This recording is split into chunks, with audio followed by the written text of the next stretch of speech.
I recently saw a video on the Cinemassacre channel where James Rolfe talks about the creepy books he remembers from his childhood. It made me want to do my own video because there's loads of books that I remember scaring me as a child, and I've still got some of them here, so let's have a look. The first one isn't really that scary, but it's quite creepy and the artwork's cool. It's a collection of scary poems. It's called Never Say Boo to a Ghost and Other Haunting Rhymes. And the illustration, some of you might know this illustrator called Corky Paul. I think he's still illustrating kids' books today, and some of these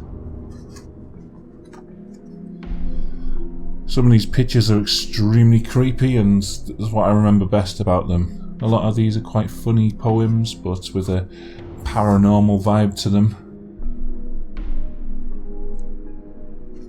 Yeah, some of the artwork is quite gory, I seem to remember. Let's have a look, see if we can find something gory in here.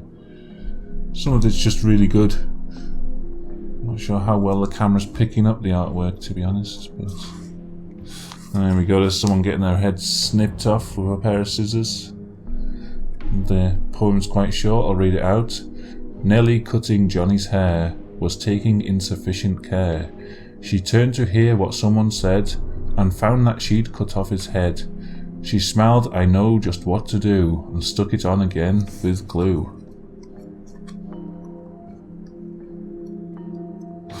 Yeah, this one here, this Party of Witches, is particularly good. I like this image a lot. But here's another horror poem anthology, and this one is actually terrifying. Let's have a look inside, because once again it's got creepy poems, but the artwork is what makes it. You can see they're really well detailed and drawn, and some of them are just horrible. Look at this guy. These are the kind of images that were burned into my head as a child.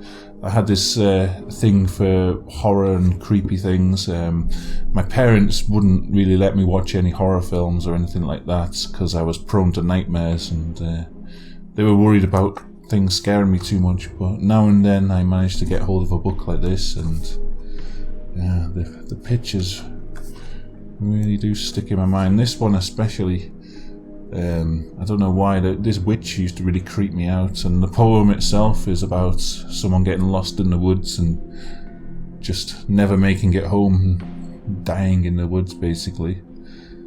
Let's have a look. Look at this one, these kids walking home, and then the ghoul behind the wall waiting for him. The gruesome ghoul, the grisly ghoul, without the slightest noise, waits patiently beside the school to feast on girls and boys. He lunges fiercely through the air as they come out to play, then grabs a couple by the hair and drags them far away. He cracks their bones and snaps their backs and squeezes out their lungs. He chews their thumbs like candy snacks and pulls apart their tongues. He slices their stomachs and bites their hearts and tears their flesh to shreds. He swallows their toes like toasted tarts and gobbles down their heads. Fingers, elbows, hands and knees, and arms and legs and feet, he eats them with delight and ease, for every part's a treat. When the gruesome grisly ghoul has nothing left to chew, he hurries to another school and waits perhaps for you. It's just, the artwork is amazing. And yeah, I just regularly look through his book, looking at the artwork and just getting all sorts of inspiration from it. I wanted to be an illustrator or a cartoonist when I was a kid, so I used to look at this artwork and think, I wish I was as good at drawing as that. On the front there's a little boy reading the book with a monster tapping on his shoulder, and then on the back the monster licking his lips, the child gone.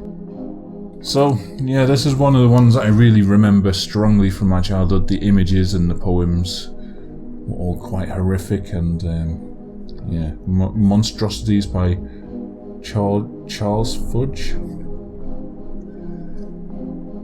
So there we go, and here's a book that I only bought recently, but I remember reading as a child. It took me a long time to find it online. I remember the cover most of all, and when I was a child I used to have a recurring nightmare of an evil baby coming to get me, and I'm not sure if this cover was the cause of those nightmares. I'm not sure. I'm not sure which came first, the nightmares or the book, but just the face on this baby always creeped me out.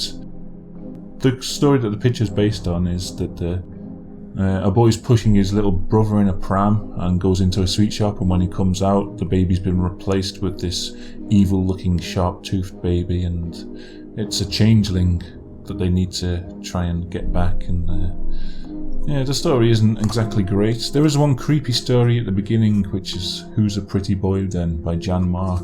The story is that this family has a patch in their garden where no plants will grow, so they build an aviary on top of it and put birds in there. And the birds start acting strangely, and then they start talking, and they start saying things like, "I'm so cold. There we go, I'm so cold. I shall always be very cold. Cold as clay." And they keep repeating these lines over and over, and the implication is that the aviary has been built on top of some kind of burial ground or something like that. But it was mainly the cover that I remembered.